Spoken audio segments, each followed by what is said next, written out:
Hello, welcome to episode 27 of Photowalk Talk, the Photowalk and Photography podcast. I'm Martin, and with me, as ever, is my co-host Sandeep. How are you, Sandeep? You all right? I'm all good. How are you, Martin? I'm very good, thank you very much. Yeah, I'm even better for having another guest. I think having a guest on is the better episodes. So we've got a guest today, the man behind Alfie Cameras, Dave Faulkner. Hi, Dave. How are you? Hi there. I'm good. Good evening to you both. Good. And thanks for joining us. Good to talk to you.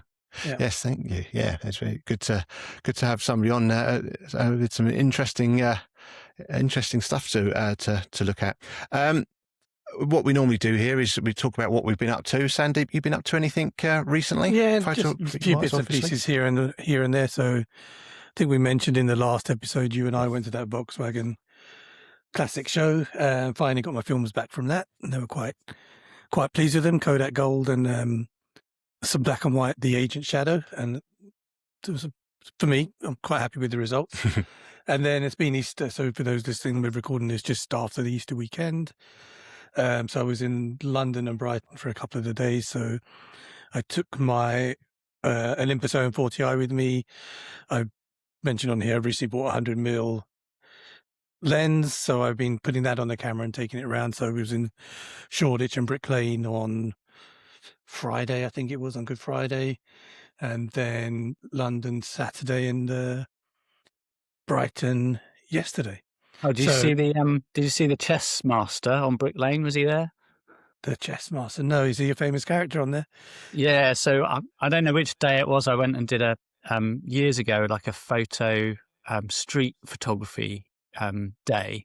And we went up Brick Lane, and he sits there with a table with like 4 or 5 chess sets out and just plays. Yes, I've seen him actually. Yeah. I've seen him. I wouldn't challenge him. I know that much. No, he's probably got the name chess master for a reason, and a good one. Yeah, exactly. Yeah, my photography's not been. I haven't been up to much as is usual. I was planning on going out on Saturday. I was going to go to get on the train from where we are. You can get a direct train to Cambridge. I was going to try that because I've not been to Cambridge before. I fancied going up there. So I was going to go up there for a few hours, but unfortunately my dog passed away on Friday. So all my plans for the weekend sort of got demolished. So photography wise, since the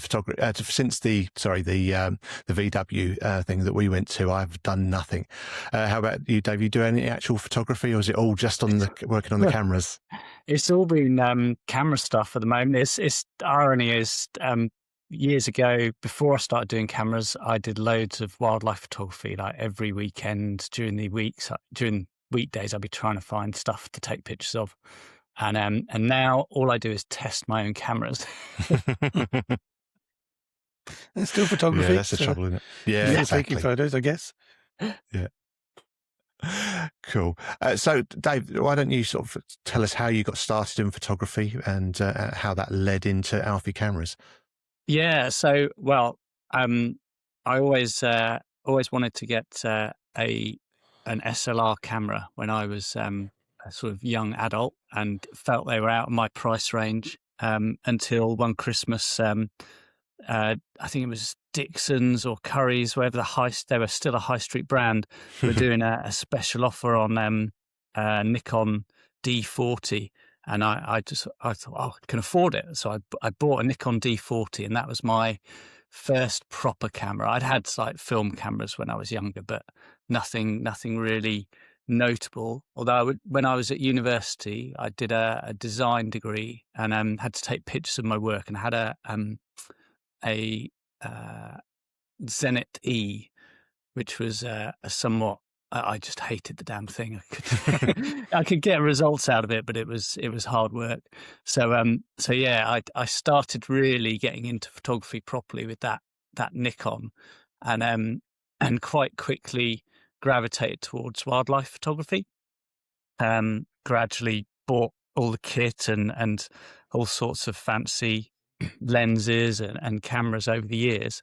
And really enjoyed doing sort of local wildlife photography, everything from badgers to kingfishers and in between.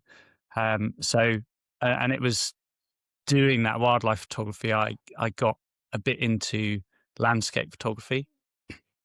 that slowed me down a bit. And I started to get interested then in film photography as a way of slowing down even more. And so my first sort of re-exploration of analog film photography was with a Bronica S2A medium format, and really slow, considered photography with your filters on the lens, and trying to get perfect exposures of landscapes or seascapes, whatever I could find on holiday. What was it about wildlife that first started you? What in particular was it about wildlife photography?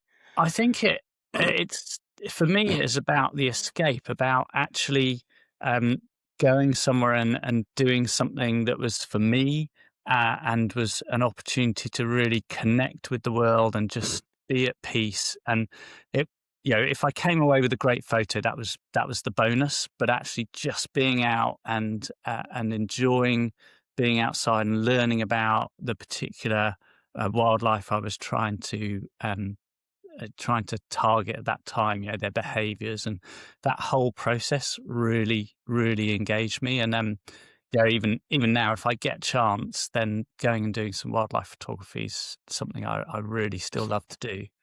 Yeah. And then landscapes, obviously, naturally, because you're out in nature. You get kind of sucked into it, don't you? And there's such a diverse range of things you can get into photography wise that I think you could spend a lifetime exploring it and take or leave as much detail as you like from it. So but then it was actually during lockdown when I was working for a company that we were being bought by an American company. And I knew that they were going to close our site. They didn't want to carry on doing research and development in the UK. So I was a design engineer, design manager at the time, and I started looking at what I might be able to do that would pursue my passion for photography, whilst also leaning on my expertise and knowledge as an engineer. And that's kind of what gradually morphed into Alfie Cameras as an idea. And when was that? So I think I saw on the site about 2022. Is that right? Yeah, I think we launched the Kickstarter in 2023, but I've been working on the camera for about a year in the run up to that, and then. So that was the first, the half frame 35mm Titch camera that we launched. And during that whole period, I still had a full-time job. And so it was really, really difficult to run a Kickstarter, launch a business and build cameras. And just late last year, back in the autumn last year, I've quit the day job, and I'm full-time now on cameras. And that's why I've been able to get some momentum back behind the business, and hopefully people are seeing a lot more of what we're doing now. So for those who either haven't heard or not seen too much about it, why don't we tell a little bit about these sort of Titch cameras and what was the thought process on creating them and what were you trying to bring to the market? Yeah, so I wanted to do something in analog photography because I during lockdown, I'd seen there was this underserved niche in the market. People were finding their old cameras in the attic. They were going out and exploring analog photography again. And there were new people coming to analog photography, but there are very few new cameras being made.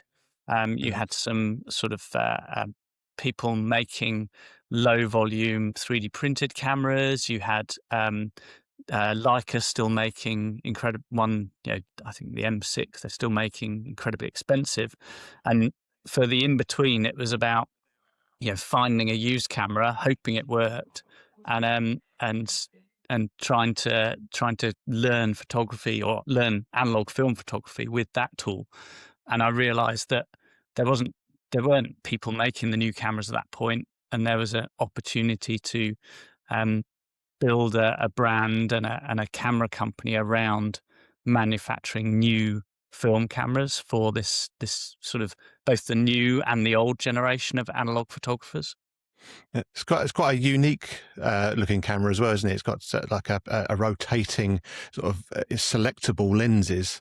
Yeah, I've got one here with me actually. So yeah, it's got so there's two different versions, and on the premium version you've got 4 different lenses to choose from. The one that you're using is in the middle there, but it's a half frame camera, and there was one driving reason behind that. I did a lot of research into Kickstarter projects and what had been successful, and by far the most successful projects were 35mm film cameras, and one of the biggest challenges with a film camera is the shutter design, and I didn't want to be designing my own shutter from scratch. I was not convinced I could do something reliable at low volumes. So I had to source a shutter from Asia, and that really limited what was available. And in order to find a shutter that could do reasonable shutter speeds and cover a decent amount of film, I ended up on a shutter that was a bit of a compromise, and I could only cover half frame. Couldn't do a full frame camera. Ironically, I do have another design on the table using that shutter now that can cover full frame, but it can't support that rotating turret idea with multiple lenses, because you just can't get the lenses close enough to the shutter to get a nice field of view across the film. And was it three? Sorry, was the 3 lenses for decisions? Yeah, sorry. And then 3 lenses, is that just because but is the name suggesting it's titch and you're carrying as little as possible, so you've got all the different options? I think it kind of came out of wanting people to get into analog photography as a creative tool, and having a camera that gave you lots of creative options. And I wasn't in a space where I wanted to do interchangeable lenses, like, a camera system, but I felt I liked there was some retro cine film cameras that I'd seen at the time with these rotating lens turrets, and I thought, I could do something with that. I can create a similar kind of feel with different lens options, and they're not massively different field of views. I mean, they range from 25mm up to 33mm. So they're very similar field of views, but the creative look from each lens is very different. So it's much more about the creativity and having a tool that encourages you to explore different things than it is about being precision perfect, and trying to get people to let go of that perfection and create something that's more art feel than necessarily clinical photography. And how does the manufacturing work on this sort of scale? Yeah, so my batch size on this camera is pretty small. I make batches of up to 200 cameras at a time, which and generally, and I'll do sub batches within that, because I'm based in a shed in my back garden, and literally, if I fill up the workbench with 30 cameras, that's about the maximum I can do at any one time. So I can order materials in sort of larger volumes to get the cost down to something workable, but I can't build 200 cameras in one go. I have to build them in smaller lots. So it's a big challenge because the volumes aren't crazy high. I'm not talking about ordering thousands of components from any of my suppliers. And that means that the cost of the components is still relatively high. So getting a sweet spot where we can actually produce a camera the right level of quality, and it's long-lasting materials, and it feels good in the hand without the cost getting astronomical, was one of the real challenges with this first product. And this first one was a Kickstarter, like you mentioned. So yeah. And then you're looking at. Sorry, go on. Yeah, we did the first one as a Kickstarter, primarily because the whole Kickstarter approach means that you've got the funding before you commit to actually buying materials. So the new camera that we're working on is going to be a Kickstarter as well. And that is on the new camera, we've got some injection molded components that we need to do. And the tooling cost of those is in the tens of thousands. So we need, again, that money up front to invest in the tooling.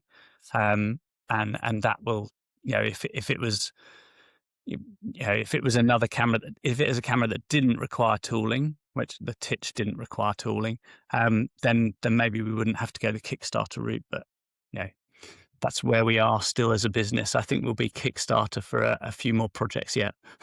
Yeah. Lomography still do it, and they're a big company. So, although I don't think they've done a Kickstarter for a while now. I haven't seen one, but no, they'll probably launch one the day before I launch my new one. just to annoy me.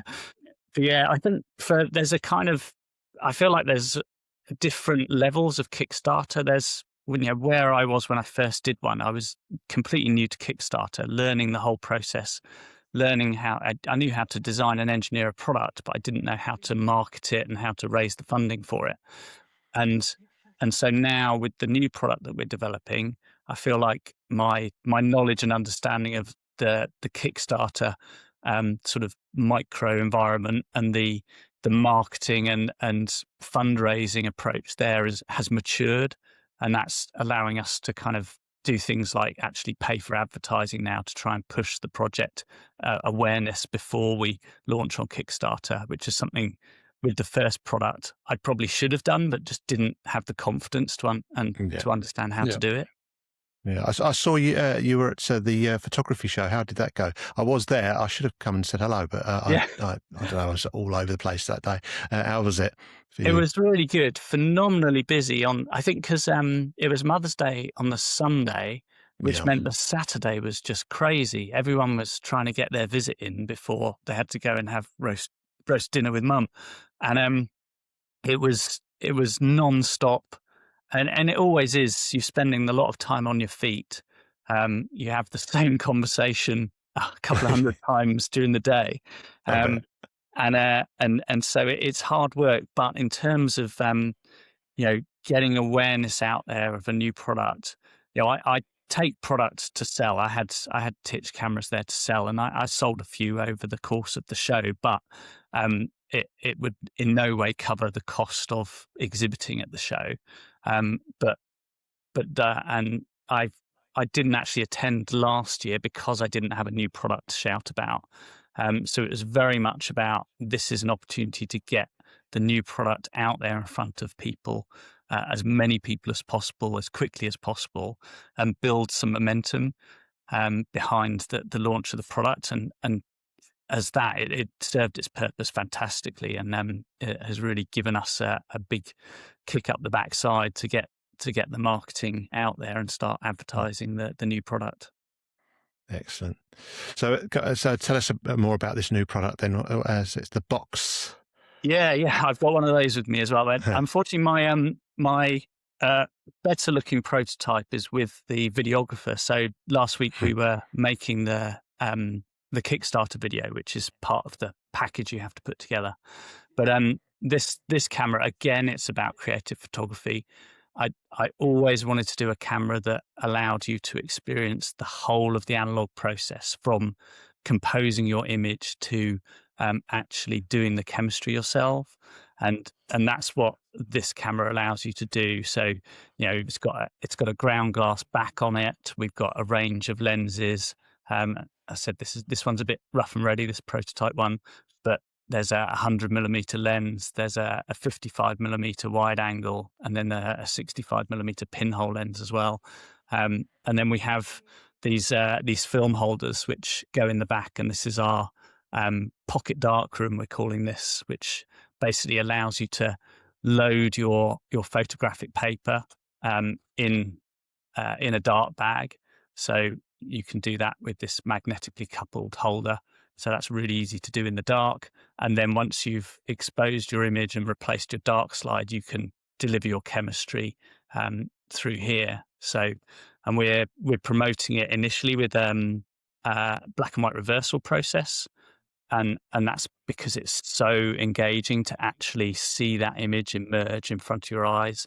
And you do most of your steps in the dark with the dark slide in place.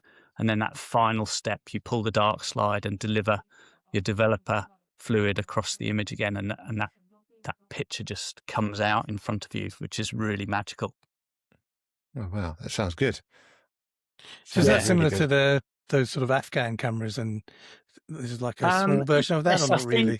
I think the Afghan cameras are doing a traditional negative that they develop and fix and then re-expose, but someone who's built one would probably tell me, no, they can do anything.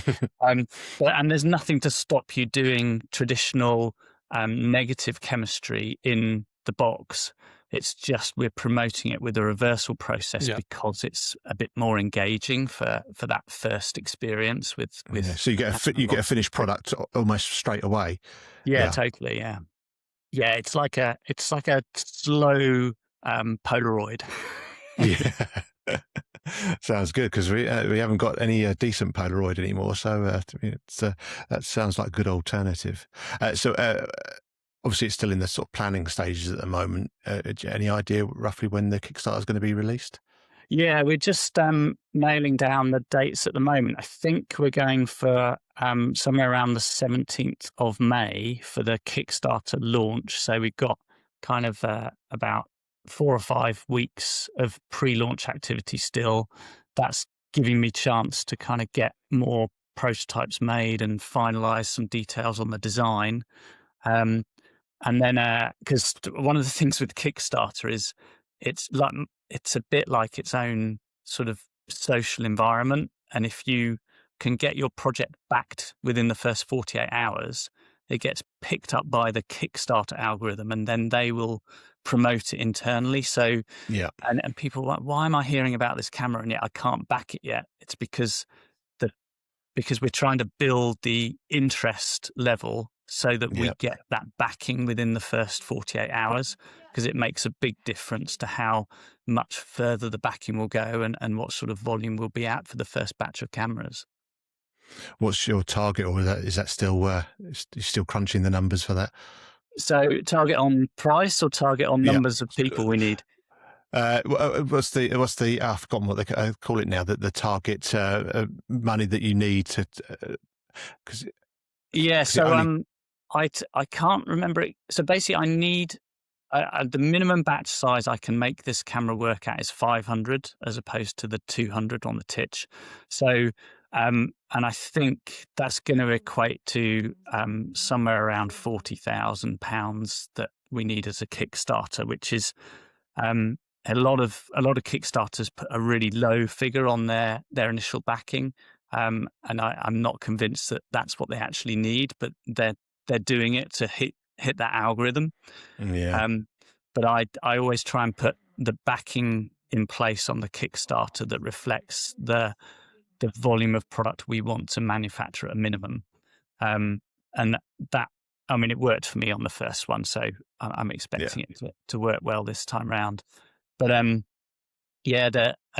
pricing wise, we've been I've been crunching the numbers today, actually looking at some quotes that just come in from suppliers.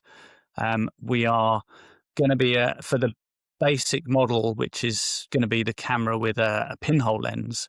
We're aiming around £200, and then the glass lenses are going to basically add about £100 for each one of the two glass variants. So if you backed it with a pinhole and one of the glass lenses, you'd be looking at around £300. That's not bad at all, doesn't? Considering what else is out there for a lot more than that. It's that doesn't sound and for something that's going to give you some level of creativity and a finished product at the end, I think is sounds good. It was quite important. One of the challenges I faced with the Titch is we had quite a high selling price that was being a challenge. It's quite and that's mainly because of the volumes we're making out. If we were making thousands of them, the price would have tumbled down. Yeah. But it's kind of almost artisan in the volumes we make. And what I wanted to do was create a product that had that same artisan quality feel about it, and was a really beautiful product. But we managed to push the volumes that get the price to come down as well. And I think getting a product in our portfolio that's around the £200 mark as well helps people come to our website and see we've got a range of products rather than just a one-trick pony. And then for those listening, there is sort of some, let's just say there's been some Kickstarters that haven't, shall we say, helped the analog community, cameras and film. I won't go into names now, but that's a different story. But you've been very realistic with your no. You've been very realistic with your sort of target, and ultimately where I'm going with this, you hit your targets, it comes going through. You think you can deliver building all of these and still supporting your Titch business and all the rest of it? Yeah, so with the Titch, it was a steep learning curve. I think I had, initial Kickstarter was something like 130 backers, and I was trying to build that first batch of 200 cameras, and I had completely underestimated how much time was involved. A friend who has his own electronics business stepped in and offered me use of his apprentices for a day, and a team of 6 apprentices and me, we managed to build more than half of the batch of cameras in one day, which was like, thank goodness, because I was looking at months of work otherwise. So that was, I think I was a little bit lucky, landed on my feet with my friend, but then from then on, I put in a network of people who help by building sub-assemblies for me. So I send out components to, there's a few people I use, and they do piecework for me effectively. They build a sub-assembly, and that way I still maintain control over the quality, because the sub-assemblies come in and I check them, and I do the final assembly into a full camera. So I still maintain that level of quality I want behind the product, but I'm not spending hours painstakingly building every single camera myself, which, as you point out, is unsustainable.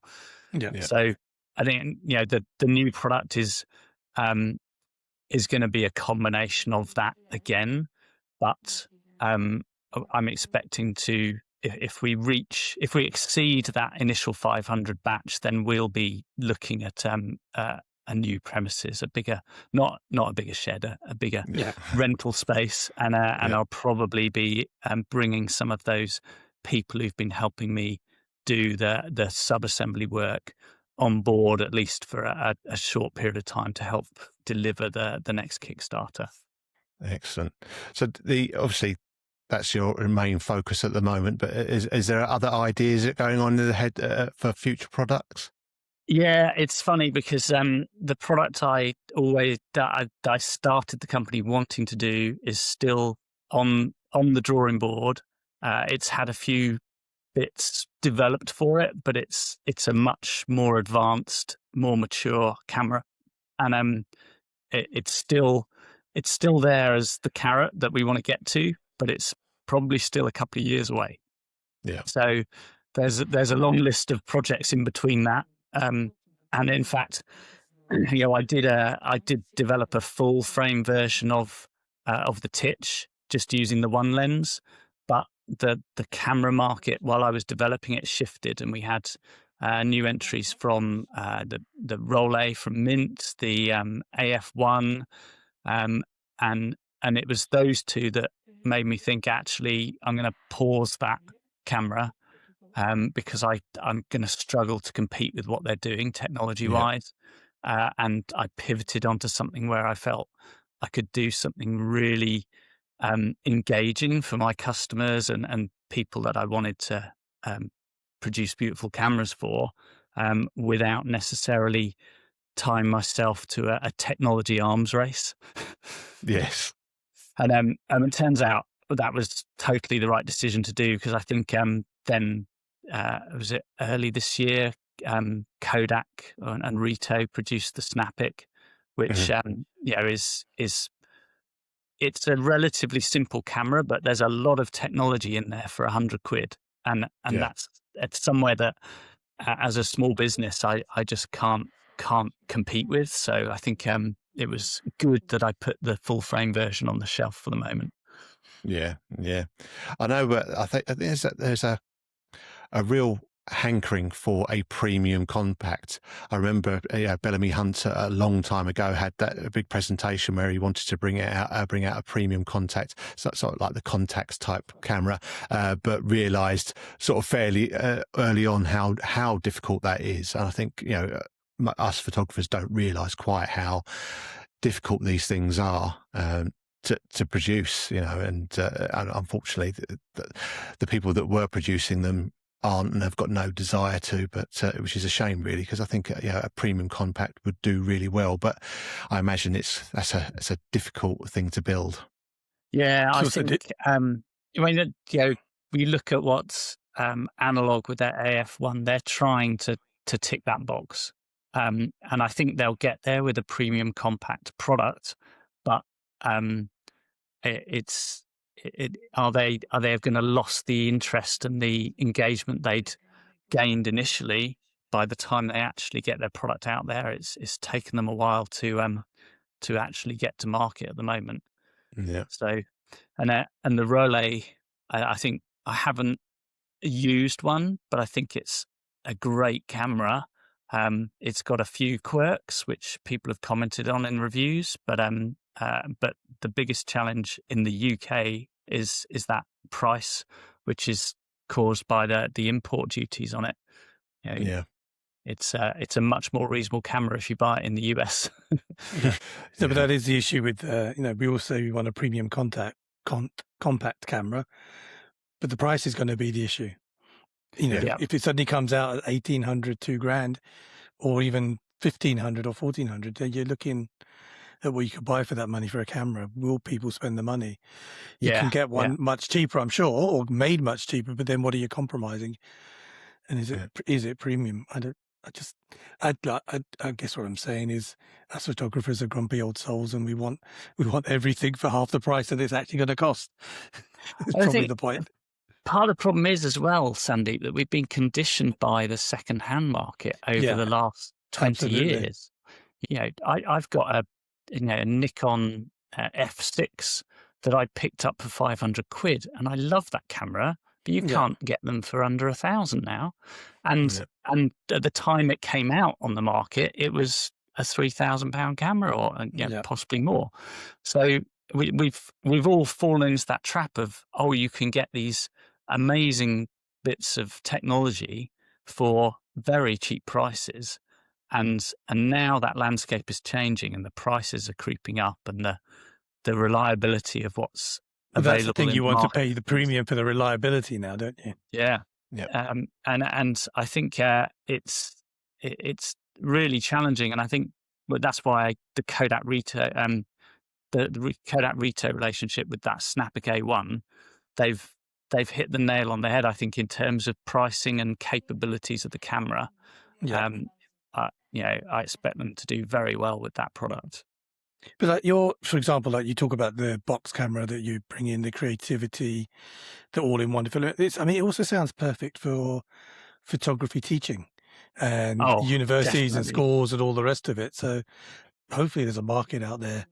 Yeah, I had some into conversations at the show from retailers who are in that space, and with certainly on, I think the Monday is like a student day as well. So with some of the photography students and their lecturers, and I think you're exactly right. There is a market that wants the educational tools at a reasonable price that they can purchase new, because they don't want the risk of the reliability of used cameras, and the BOXX camera, because it really does teach you everything. You have to compose your image, you have to decide what aperture you're going to drop into the lens, and you have to understand how to make a light reading to decide what exposure you're going to do, you can really, it's like, I think it slows you down. It's a very slow process to take a picture with it,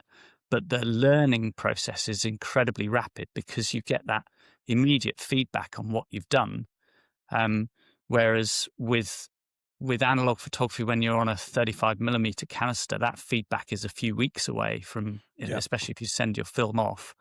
So I think as an educational tool, it will be fantastic. And I think one of the things we will definitely look to do is working out how we do workshops using the camera, or partner with people who provide that kind of experience to get them using the camera and giving people the opportunity to really learn everything without necessarily needing a whole darkroom setup.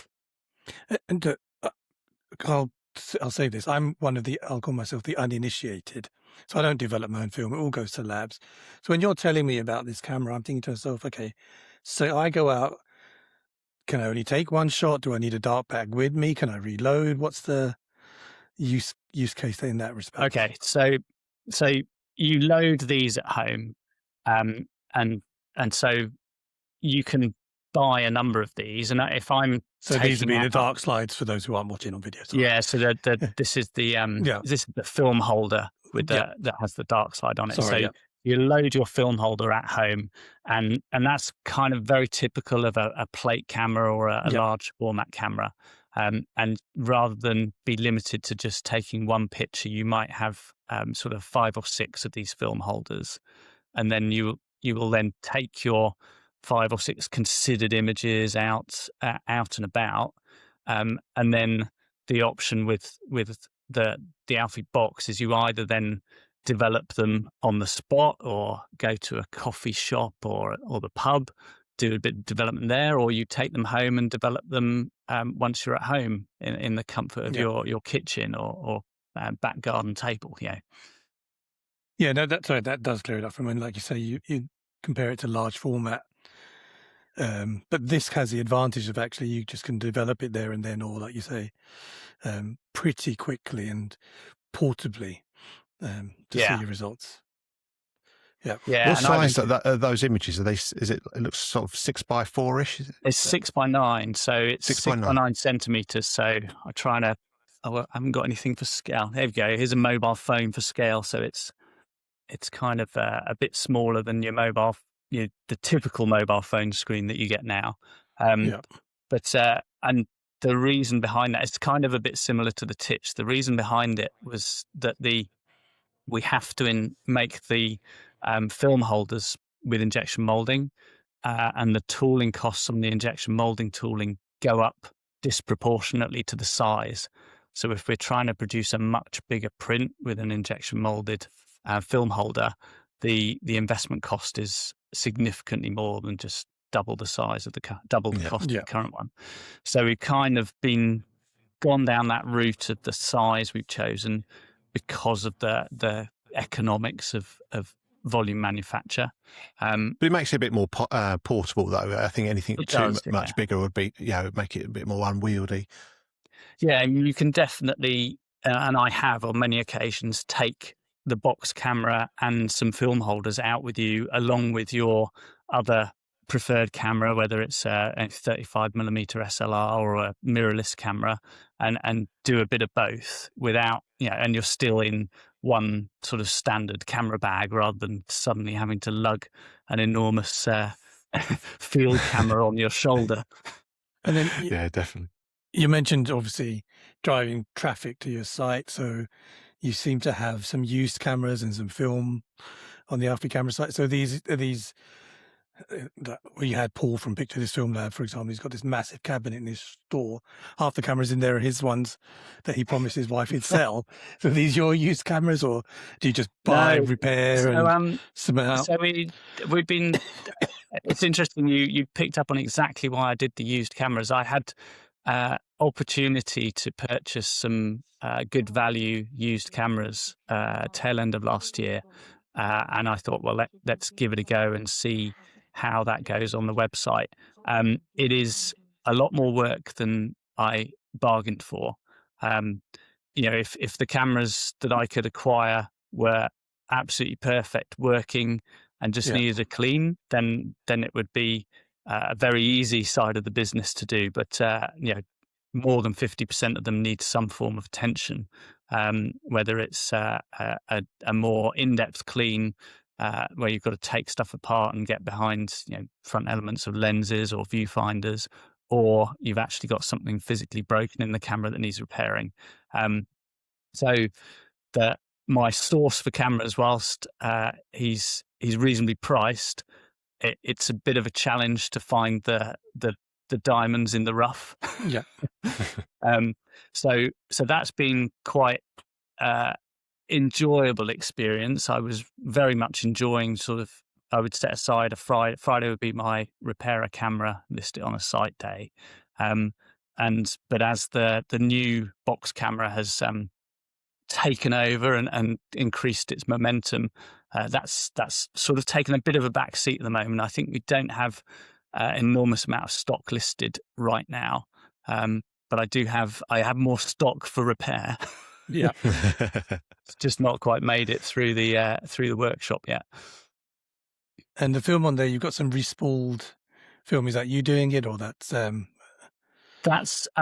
It's a company called This Is How I Roll, and Peter, I can't remember his surname now. He's been attending the photography shows for quite a few years now, and doing this re-spooled film. He's got a couple of different sources for his film. The usual sort of Kodak resource, I think, for some of it, but he's found some other more interesting sources as well.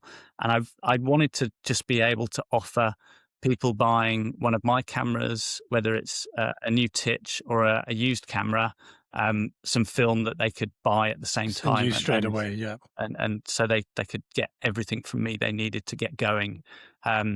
So we're not trying to compete with an analog wonderland and have a massive range of film. That's not the business we're in, but offering that option to purchase a good quality film with the camera was what we were looking for there. Excellent. Yeah, thank you. That's really interesting. I suppose I might as well do my little plug for Photowalk.me while we're here quickly, just to say what the latest Photowalks that are coming up. So what have we got? So, on Saturday, which was supposed to be Friday, but I got the date wrong, is my own meetup in London. That's on this Friday, the 11th of April at 6:30. Meeting at Friday. Oh, Saturday, right. I'm determined to get the day wrong somehow, as long as I turn up on the right day. Yes, Saturday, the 11th of April at 6:30 at the Argyle pub near Farringdon somewhere. So as long as I can find it, we'll be all right. And then also on the 11th is a York photo walk with Tony McKenna at 9:30 in the morning. Then we've got the Mersey meetup with Stig in Liverpool on the 18th of April at 10:30.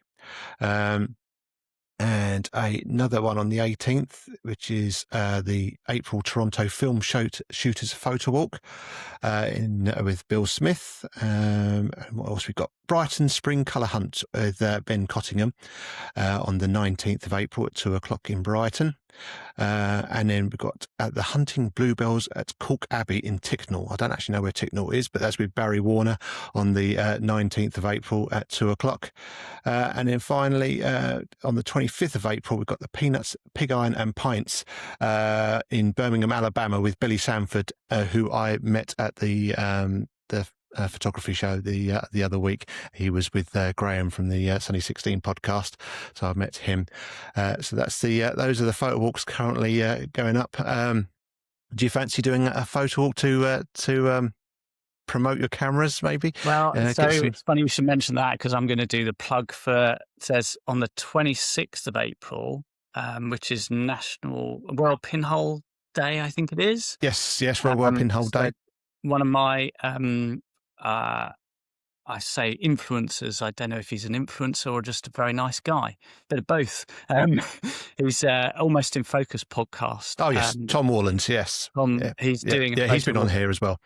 Yeah, he's doing a Photowalk up in Leamington Spa, and I'm not certain whether I'm going to be able to attend or not, but I will be getting at least one camera up to him so that he can have a go with it and show anyone on that Photowalk how to do a pinhole photography and develop it in the pub afterwards, I think.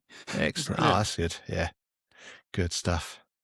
Brilliant. Well, so obviously your website is alfiecameras.com. We'll put that in the show notes. Where can we find you on like Instagram and?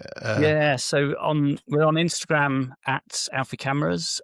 We are on YouTube. So we're doing I should be promoting the VIP. So let's do my little bit of spiel. So absolutely, yeah, promote away. So for the new camera, in order to get some momentum and going behind it so that we can meet the Kickstarter goals as early as possible, we're offering a VIP membership to people who are interested and excited about the camera.